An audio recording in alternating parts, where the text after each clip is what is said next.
Welcome to Fireside Giants. My name is Alex, and my co-host Anthony, Gold Disney Pass member Rivardo, coming back from Disney World, getting ready to jump back into the Giants. And today we're talking Daniel Jones and really looking into the hope for him. Is there optimism? Is he the guy? Can he be the guy? That's really the question we're all asking after a tough 2020 season. He dealt with some injuries. We're going to go through three factors and reasons why, we think we should be optimistic and give him a little bit of slack for this past year, because the statistics tell us a few things, and Jason Garrett really didn't tell us much at all. But before we dive into this, I want to give you a nice little joke, and I'll have Anthony do his little intro. But joke first, because I want to see a reaction to this. So, 4 football fans, a Redskins fan, an Eagles fan, a Cowboys fan, and a Giants fan are climbing a mountain and arguing about who loves his team more. The Redskins fan, or I guess it's Washington now, the Washington fan insists he is the most loyal. "This is for Washington," he yells and jumps off the side of the mountain. Not to be outdone, the Eagles fan shouts, "This is for the Eagles," and throws himself off the side of the mountain. The Giants fan is next to profess his love for the team. He yells, "This is for everyone," and he pushes the Cowboys fan off the mountain. I thought that was pretty good. No reaction? It was okay. People like my last joke. You wouldn't have. I liked your last joke. I would have laughed at that one. I wish I were, present for that. I wish you kept that for when, I was on. That one was pretty funny. This one was okay. This one, I'll give a 6 out of 10. 6 out of 10. The last one I would have given a solid 8. Honestly, really? That one was good. That was a good joke.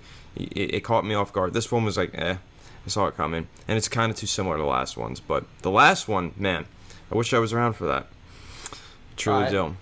Fair enough. Well, we have more jokes coming, so don't get. Oh yay! I'm so excited for your jokes, Alex. You should be. You should be excited. And people I'm not want to excited. hear the jokes. I'm excited to talk about Daniel Jones, though. Are you excited to talk about Daniel Jones?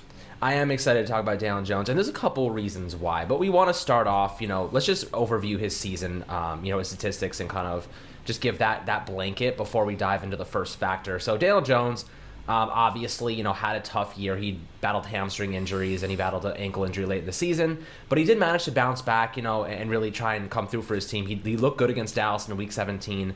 He finished the game with 229 yards, 2 scores, and an interception, thanks to Evan Ingram. And he's also a player that really plays into the mold and some of these factors we're going to describe later on.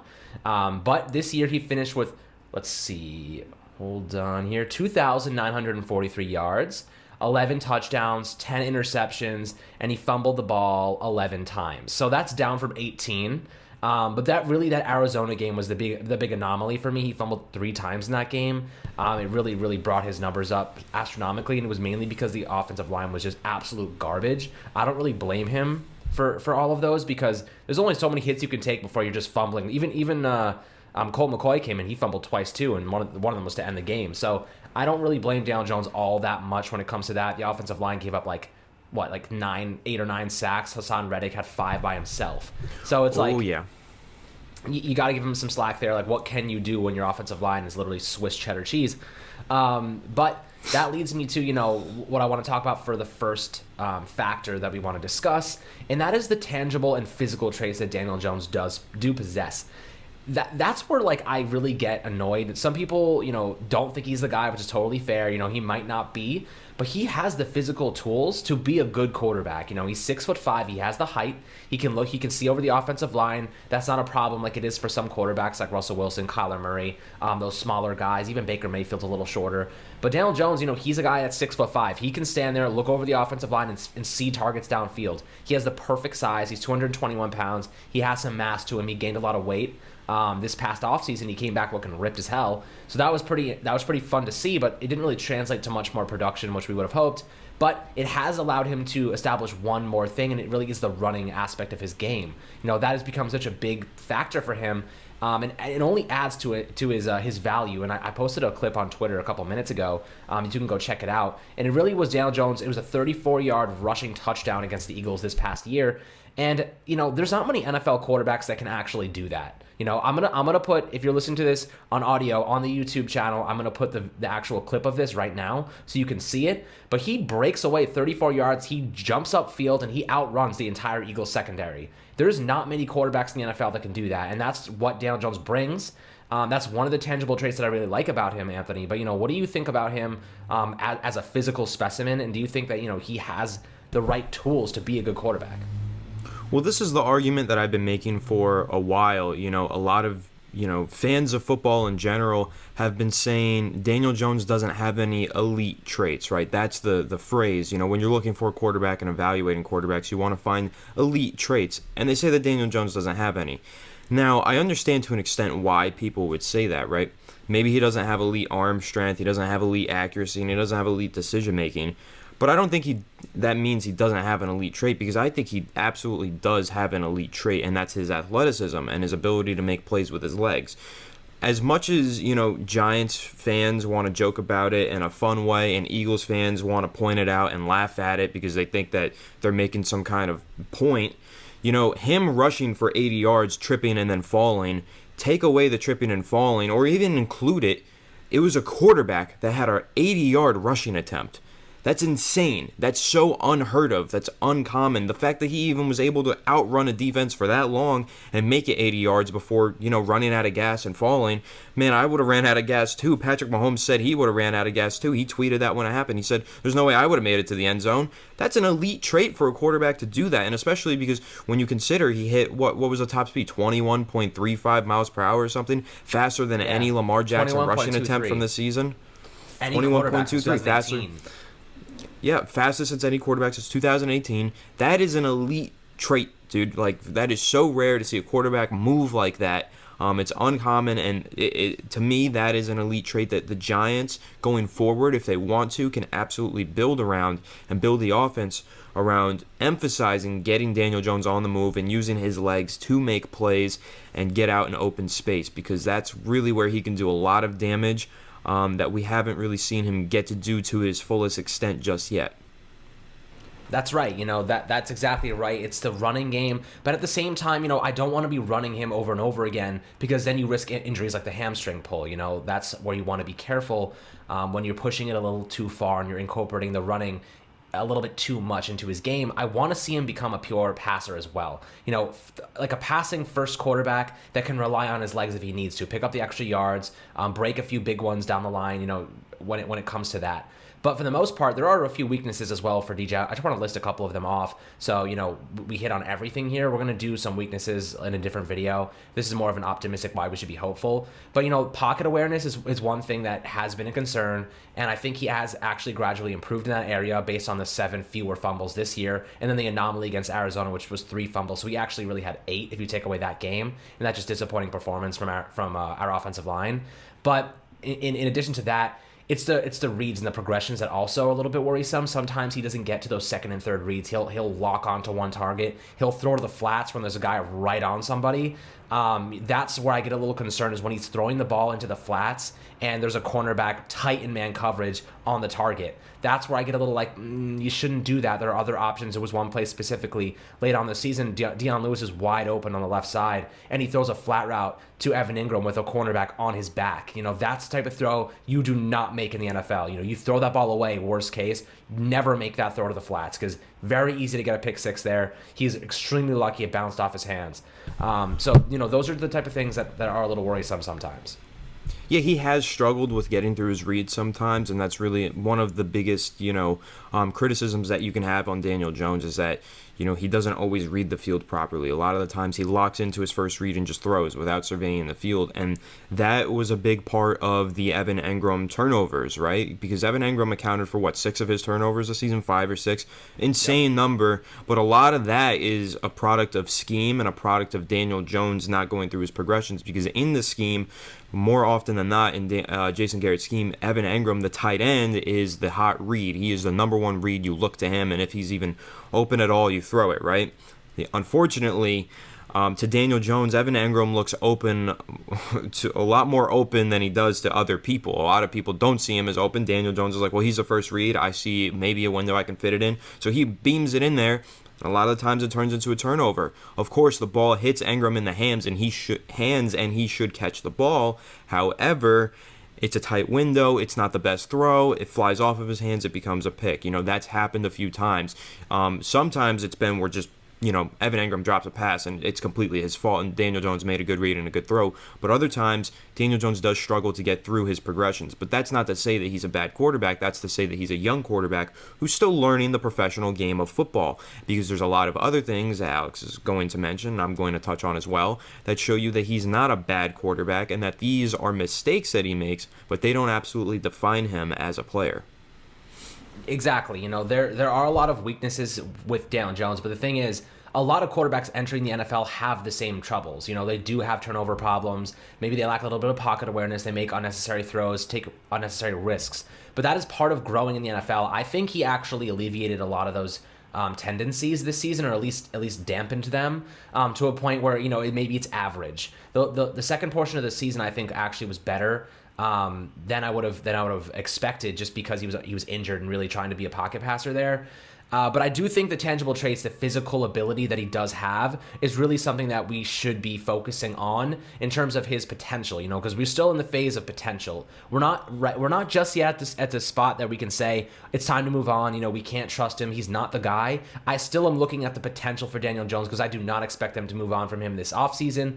Joe Judge has stated he thinks he's the guy. He feels confident with Jones under center, and that's something we need to take seriously. I mean, of course, we've heard things like that in the past from guys like Cliff Kingsbury that went on and drafted Kyler Murray, but the Giants don't have a top 5, top 10 pick. So it's going to be hard. They're going to have to trade up if they really want a quarterback, and I think they would rather stick with DJ and then draft a guy to complement him, like Kyle Pitts, Devonta Smith, Jalen Waddle. There's a ton of guys we're going to look over this offseason, of course. But when it comes to DJ, I think that there is still hope there because of the tangibles, the physical traits that he does possess. And running the football is one of the bigger ones. Now, when it comes to his arm strength, it's a whole different story.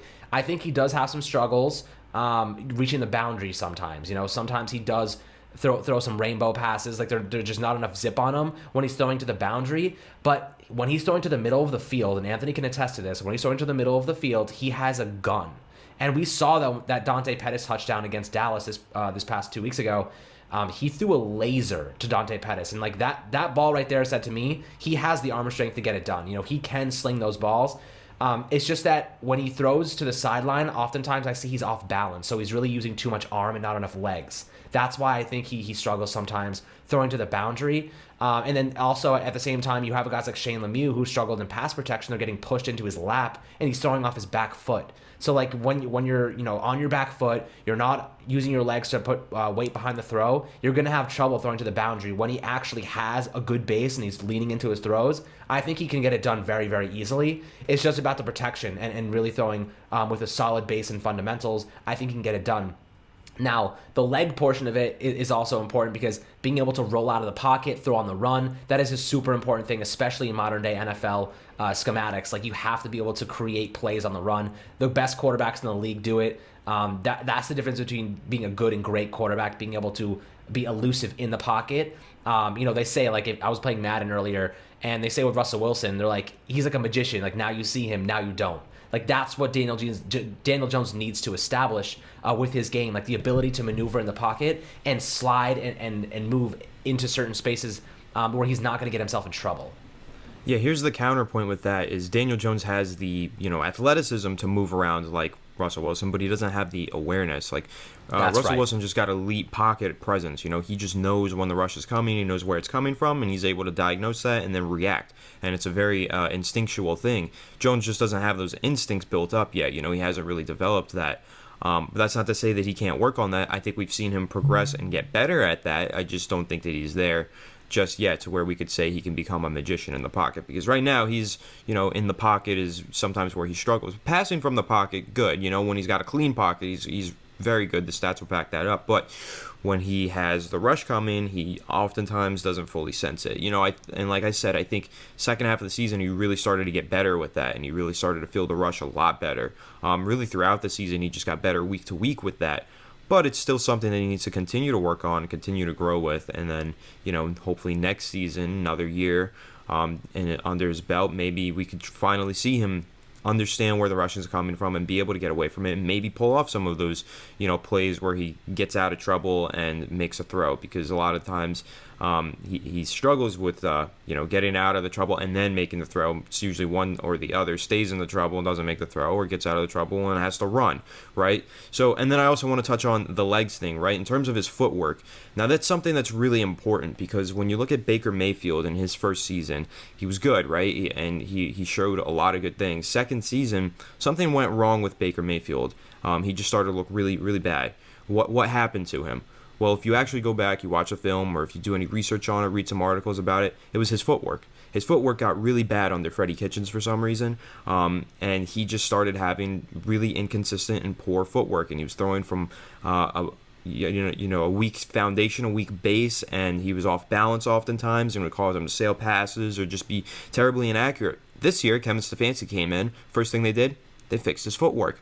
Struggled early on in the season, really fixed it up. They started implementing the play action. His footwork's a lot better. Baker Mayfield is a good quarterback now, and he is a playoff quarterback, and he's been playing pretty good playoff football as well. So the footwork is very important. I'm glad that you mentioned that, Alex. And then, of course, when we do our Daniel Jones film breakdowns and such, we'll bring this up again and we'll talk about it, because, it is very important that Daniel Jones continues to improve in areas like that. Technically, fundamentally, he had a good baseline of fundamentals and technicalities coming into the league, because he worked with David Cutcliffe, legendary quarterback coach, head coach of Duke. But it was good for college. He's still got to refine that, polish it up, and get ready for the NFL game. It's taken him a little while, but that's fine. Let's be patient with young quarterbacks. A lot of fans just really are impatient with young quarterbacks. If we were so impatient with Josh Allen, we wouldn't be seeing him have an MVP caliber season in year 3 if the Bills moved on from him after 1 or 2 seasons, right? So, with Daniel Jones, let's just be a little patient, but that is something that he's going to have to work on if he wants to take that big step in year 3, similar to what Josh Allen did. He's got to fix that footwork. Yep, that's spot on. Really, I think we have to remain a little bit more patient with him. Like you mentioned, Josh Allen's a great example of making that big leap from year 2 to year 3. When it comes to Daniel Jones, though, there is one mental factor I do want to touch on before we go on to the second factor that we do want to talk about. And it's really more mental, as I mentioned. Basically, he was trying to handle the load after Saquon Barkley was injured. This was something that was reported earlier on in the season. He was actually felt like he needed to compensate, by himself, like carry the offense instead of buying into the offense. Instead of being a working piece, he wanted to really compensate for the loss of Saquon and be the hero. But the reality is he was standing in the pocket too long, and he was trying to get the ball downfield, trying to make plays, and it actually was hurting the team more than it was helping it. So I think he was trying to be the hero a little bit too much instead of just relying on his instincts and playing a good quarterback. And, don't take unnecessary risks, because ultimately it hurt the team during the first half of the season. But I think they kind of calmed him down for the second half. And if he wasn't injured, I really think we would have seen a lot better of a player. I think he was actually strung together a couple of games where he wasn't turning the ball over. I think he went 3 consecutive games without turning the ball over. That's a huge, huge point. And then he got injured. I think we would have really seen some astronomical development from him if that wouldn't have happened. It really, really messed up his progress and really messed up his momentum that he had built up. So that's something I really wanted to hit on before we go to the second factor. But is there anything you want to add to that?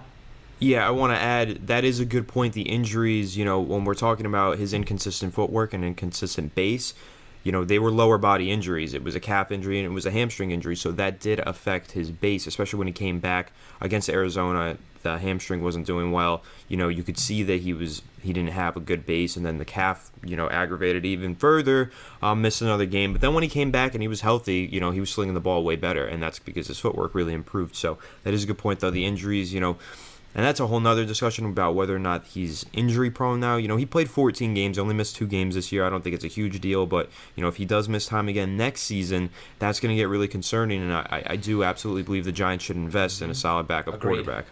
Agreed. I think they should too. That should be a focal point for them, because when you have a running quarterback, you have to anticipate injuries. So I think it'd be a good idea for them to invest a little bit more in a backup quarterback that can get it done in worst case scenario. However, I want to go into the second factor here. And the second factor essentially is he's a very good deep ball thrower, but it was underutilized this season. And what I mean by that is he was one of the most accurate deep ball passers in the NFL, but he only made 20-plus yard throws on 10% of his throws. Okay? So Jason Garrett called plays, essentially, where he threw the ball 20-plus yards on 10% of his overall attempts. Okay? That is very bad. Very bad when you have one of the best and most accurate deep ball passers in the league by the numbers. Of course, now you think about the sample size is probably small, so you don't have like a ton of data to support that claim that he is one of the most accurate deep ball throwers. But we watch the film. We see him throw it in man coverage. We see him put balls in perfect places for his receivers to make a play. And oftentimes they do make a play. Of course, we saw Evan Ingram drop one against Philly. We saw Darius Slayton drop one a couple weeks ago. These are things that's a really big reason why the Giants need a better wide receiver that can win in man coverage and create separation and make those catches. When you have guys who aren't making those catches in man coverage, you're only doing yourself a disservice. What more can Daniel Jones do except for put the ball in the perfect place for his receivers to drop it? You know what I mean? So I think overall, he's a very talented deep ball passer. He has the arm strength, and he has great. He kind of rainbows it right into the basket a lot of times. And I think that's something to be very aware of. He didn't throw a single interception when throwing 200+ yards downfield this year. A single interception. I would have loved to see. Okay, so I'll make this argument right now. I would have rather him throw deep and actually throw interceptions than stand in the pocket and wait too long and take fumbles. Okay, I would much rather him throw interceptions deep than take fumbles standing in the pocket. So where that leads me to go is I want more verticals. I want more vertical routes from the wide receivers, and I want them pushing the ball downfield because you have to take risks in the NFL. And you have to push those guys downfield. We saw Dante Pettis get it done up the seam a couple times in the last 2 weeks of the season, and these are players the Giants are lacking. And I just clipped something from Darius Slayton in week 1. Cover 1, Pittsburgh's playing cover 1, and he just bolts past the cornerback right past the safety. And I didn't see that happen one time this year. After that game, I didn't see him do that, and he scored a touchdown on the play. It was like a 46-yard touchdown pass. We didn't see that. He disappeared for the rest of the season when it came to those kind of plays. And I didn't see him get those kind of calls either, because it was actually towards the middle of the field, that was something that Darius Slayton was being squeezed to the boundary a lot. I don't really understand why the routes were changed. But it was very odd to me. I don't know. Well, with Darius Slayton, I want to give Daniel Jones a little, flack here, because with Darius Slayton in particular, in terms of where his routes were going, he was playing the outside wide receiver position. He's lined up near the boundary. The problem with Slayton is he oftentimes doesn't really get separation. He doesn't get off of the line of scrimmage well. He doesn't release well. When it's press coverage, a lot of the times he kind of gets squeezed into that boundary, and it makes it really difficult for him to then work his way back into the middle, and that's something that shows up on the film. So if he's running a route that's supposed to go over the middle, usually it takes even longer for it to develop with Slayton than it would any another receiver who could actually get beat press coverage. So when you can't beat press coverage, it takes forever for you to develop your route, and then that's the problem there. That's why Slayton was so inconsistent week to week, because in games where he wasn't facing a lot of press coverage, he was having a good game, but when he was facing the press coverage, that's when he would really start to struggle. But in terms of Daniel Jones throwing the ball deep, that's something that I have specifically, out of all people in the Giants community, I'm probably one of the biggest proponents of throwing the ball deep with Daniel Jones, because I really do strongly believe that he is one of the most accurate deep ball throwers in the NFL, or at least he was this past season. The stats back it up. The film backs it up. I've watched countless studies for Daniel Jones, and every time I study it, I see a really accurate deep ball thrower, especially against single coverage. You mentioned cover 1, cover 3. That's when Daniel Jones really likes to take shots downfield. What he likes to do is get the receiver to run a seam route or a vertical route, right? And then wait until the defensive back's back is to the football. Once he sees that, he likes to take that shot, because the odds of the cornerback actually turning around and intercepting the pass are very slim to none, right? So if you throw an accurate pass and you fit it in there, there's two things that are going to happen, because if it's not getting picked off, there's two things. Either one, it's incomplete, or two, it's caught. You're not turning it over, right? So when you have an accurate throw, though, you have a much higher chance of it being complete or being a pass interference. Right, so as long as you throw a somewhat accurate ball on those single coverage shots where the back is to the defensive back's back is to the football, you really can't go wrong with those. And Daniel Jones knows that, and he likes to exploit those coverages and those looks. And oftentimes when he sees that, he throws a really accurate passes. I could think of multiple passes I went to Golden Tate, a couple that went to Evan Engram against Tampa Bay, against Philadelphia on the road, with Tate, Philadelphia on the road, Arizona. There's quite a few. Sterling Shepard against Philadelphia at home. When he has these single coverage looks, he really likes to exploit them, and he's very accurate with it. And now I'll throw out some stats to back all of this up in terms of this being an underutilized portion of the offense. 43 passes of 20-plus yards down the field this season. Between 0 to 10 yards, 247 passing attempts. So they're forcing him to be a check down monster. Danny, check down dimes. He's throwing the ball underneath at an astronomical rate. He's throwing all of these passes. He's throwing to the flats. Short of the sticks. Yeah.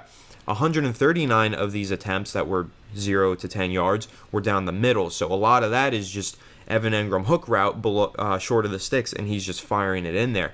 I don't like an offense like that. I don't know a lot of fans that do like an offense like that, and I honestly can't imagine there's a lot of quarterbacks that enjoy to play in an offense like that where you're forced to just check it down and throw it underneath, especially when Jones, being a young guy who's, got the arm strength to do it, he probably wants to start slinging the ball downfield, and I think Giants fans all want to see him start slinging the ball downfield. So I really hope that that's something that, as the Giants reflect on this past season and they start to look into the film and evaluate their talents going forward, I hope that they figure out a way to implement more vertical shots downfield for Daniel Jones after realizing that that's really arguably the biggest strength that he has in his game. And hopefully the Giants can pair together a wide receiver that can go vertical and make those plays consistently alongside Daniel Jones.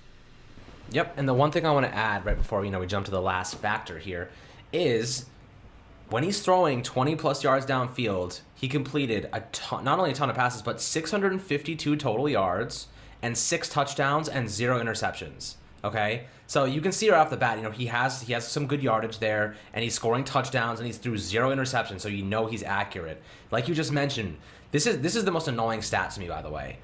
When he's throwing within 10 yards, he's 94 for 139. So that's the most. The most targeted portion of the field for Daniel Jones is within 10 yards of the line of scrimmage, right in the middle of the field, and he has half of his interceptions there. 5 interceptions in that zone. Meanwhile, you have Jason Garrett, genius over here, throwing into it so much and knowing that this is the portion of the field where he throws the most interceptions, just force-feeding, balls to Evan Engram on hook routes. This is, and a lot of these were because of Evan Engram dropping balls. He was directly responsible for at least 6 turnovers this year. And a lot of them came right in the middle of the field. Daniel Jones zipping balls in there, and just balls bouncing off his hands. It happened against Dallas in Week 17. We all saw it, and he dropped another pass too, a little bit further down the field. But I'm getting tired of Jason Garrett. Like, we're looking at the statistics right in front of us. We can clearly tell. Dave Gettleman, I don't know what your computer guys are doing in the back, but they're sure as hell not looking at the statistics, because we're looking at it right now, and we're seeing the most interceptions in the portion of the field is within 10 yards, right in the middle of the freaking field. We're looking at it. So why aren't the analytical guys picking this up and saying, what, Jason, I don't think we should be targeting Evan Engram on hook routes anymore within 10 yards in the middle of the field, because half of Daniel Jones' interceptions are coming there.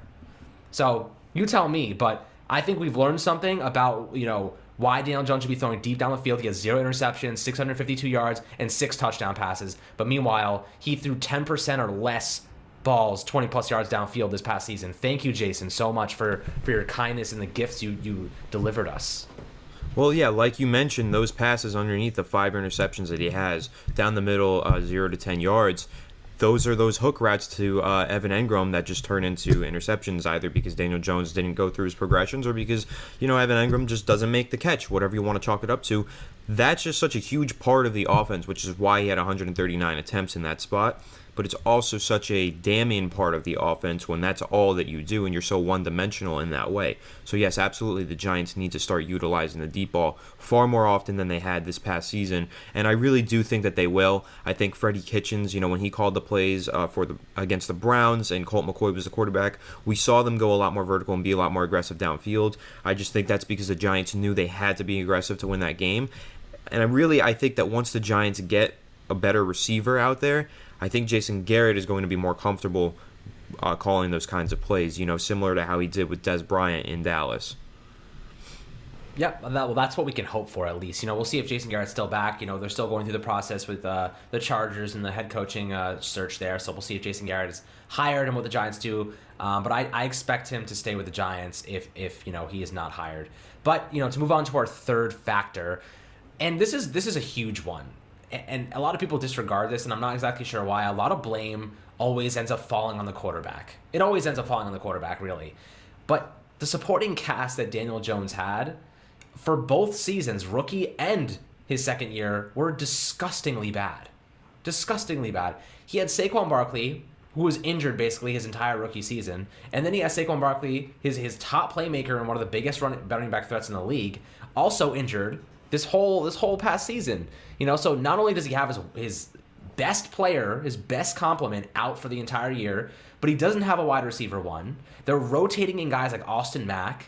Golden Tate, I don't trust. I don't trust him at all to make a play. I mean, he comes out with one big play a game, but they're not targeting him enough for him to make a real difference. Sterling Shepard I love, but he was underutilized. Jason Garrett does not know how to use Sterling Shepard.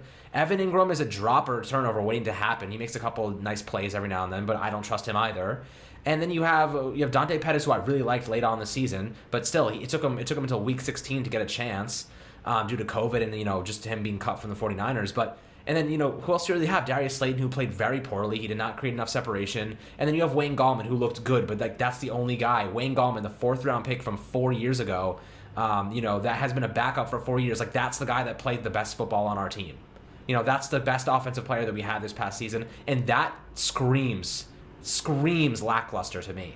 We didn't have anything to give Daniel Jones support because the pass protection in itself was garbage. The run blocking was great, but the pass protection was garbage again. So how do we justify Daniel Jones playing poorly? Because I can tell you, if you put Aaron Rodgers in there, if you put Tom Brady in there, if you put anybody else in there, they're not going to look like all-pro caliber quarterbacks because they don't have anybody around them. Now, what I will say is they're going to look a hell of a lot better than Daniel Jones because they are who they are. They're Aaron Rodgers, Tom Brady, Russell Wilson, whoever it might be. But the reality is they're not going to be playing as well as they are on their teams right now because the Giants have given Daniel Jones, a young quarterback, essentially nothing to work with.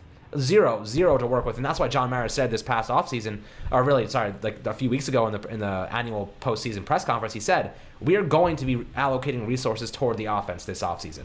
We are going to do that because we know he is not going to succeed with Wayne Gallman and Alfred Oldman Morris running the football. He's not going to succeed without a wide receiver one. He's not going to succeed without a big-bodied red zone threat. And he's sure as hell not going to succeed with Evan Ingram dropping passes every single week.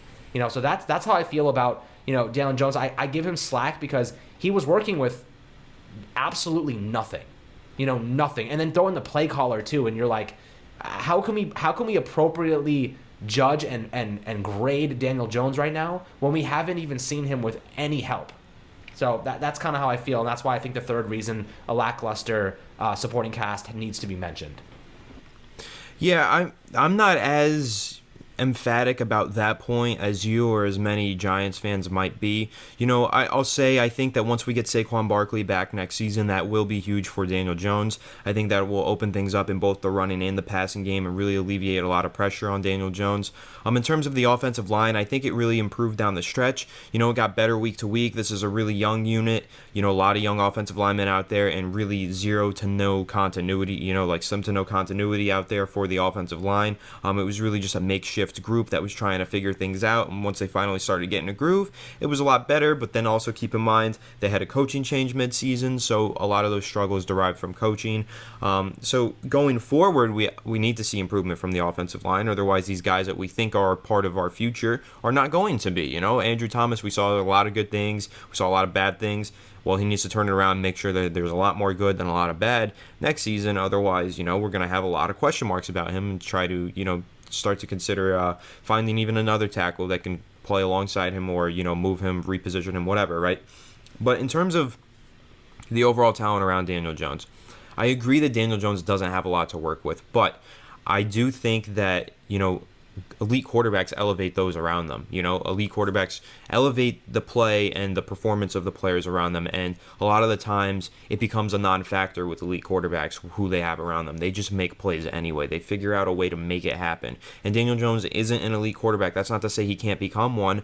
Personally, I don't see him becoming an elite quarterback. I think he'd become a very good quarterback, even one that could win a Super Bowl, but I don't know if he'll ever be an elite top 5 quarterback. I don't see that. He'd have to take a huge step in year 3 for me to ever believe that that's a possibility. But in terms of that, Daniel Jones isn't the guy who's going to elevate the talent around him, and that can be something to be said about him, and in terms of how you evaluate his talent moving forward, right? But of course, along with that, those quarterbacks that are able to elevate the talent around them, they do that because their players might not be that talented, but they're put in position to succeed. So my biggest thing with Daniel Jones and not having the right supporting cast is really about his offensive system that he plays in. With Jason Garrett, I feel like he's not putting the players in position to make plays. So whether or not Daniel Jones is elevating the talent, I don't think he really can in an offense like this. I feel like they're so confined and restricted. Jones is, the receivers are, the tight ends, the offensive line. I feel like this is a very restricting offense, and it's not really letting these guys grow and, spread their wings and start to fly. So I think going forward, that's something that, I've been saying needs to change, and I really still fully believe that needs to change very badly, the offensive system, in order to have Daniel Jones start to, elevate those around him and start to see really everybody just play better. Because, yeah, it hasn't been a good supporting cast for him, but there's other quarterbacks that just haven't had good supporting casts around them either, but have had success. And Daniel Jones could have success, I believe, if this were a better offensive system that played to his strengths, allowed him to take those deep shots, and allowed him to get on the move and utilize his legs. Yeah, I mean, that's a fair point. But then I could also say, look at Russell Wilson. He has a terrible offensive line, and he looks terrible right now. The past couple of weeks, he's looked awful. Just not a good quarterback. And I think, right. you have... And he does have a good receiving core, but early on in his career... I would take and Tyler Lockett. They're so much better than I know. He said he does have a good receiving core, but early on in his career, he didn't have a dominant receiving core. He had good players, but he didn't have a dominant receiving core, and he definitely didn't have a good offensive line. And Baldwin, I know, yeah, he's had good players around him. Too, right.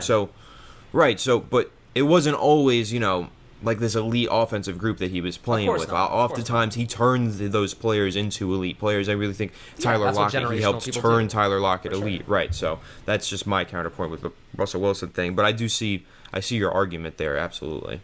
Yeah, I mean, look, Daniel Jones is not at a point in his career that he's going to elevate players that much. You know what I mean? He's not as talented as Russell Wilson is right now, or Aaron Rodgers or Tom Brady. He's not going to make guys like Austin Mack look like all-pro freaking receivers. That's not what he's capable of doing right now. He can make Sterling Shepard look like a good player, because Sterling Shepard is a good player. He can complement Sterling Shepard, get him the ball in the right place, right timing. That is what he should be doing.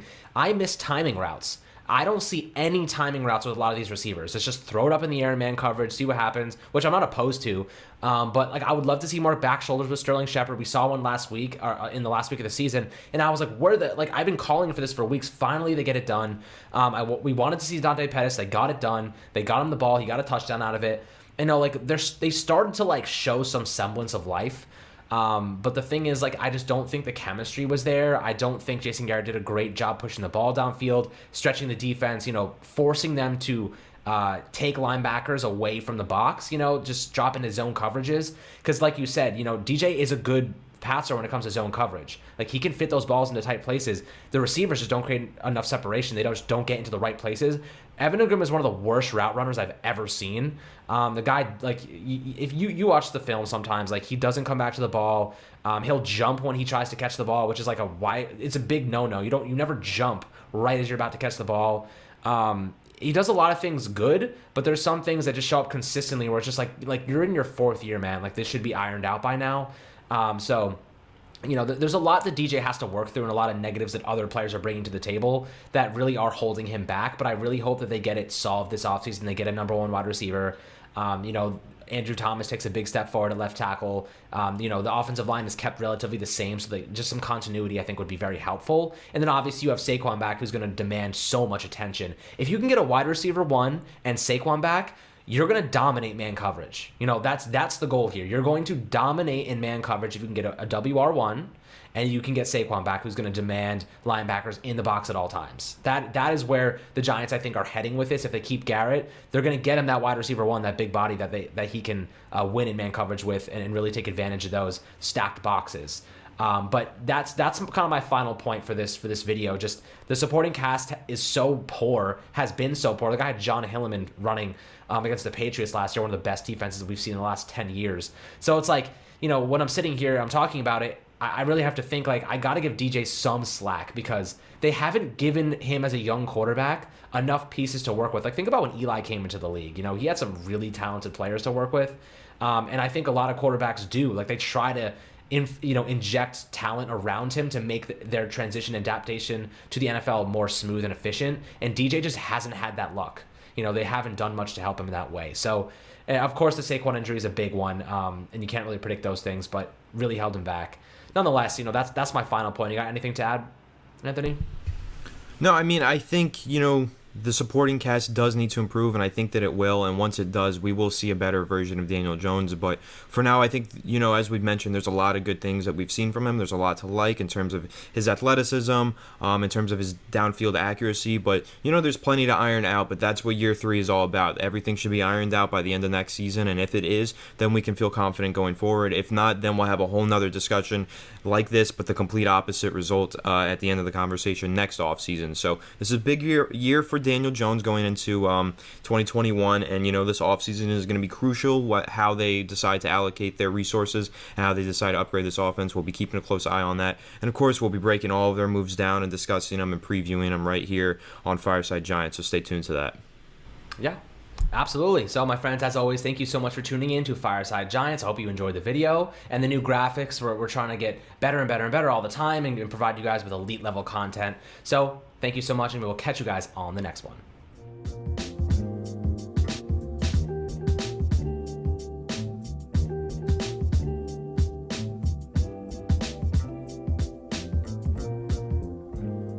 TVSO.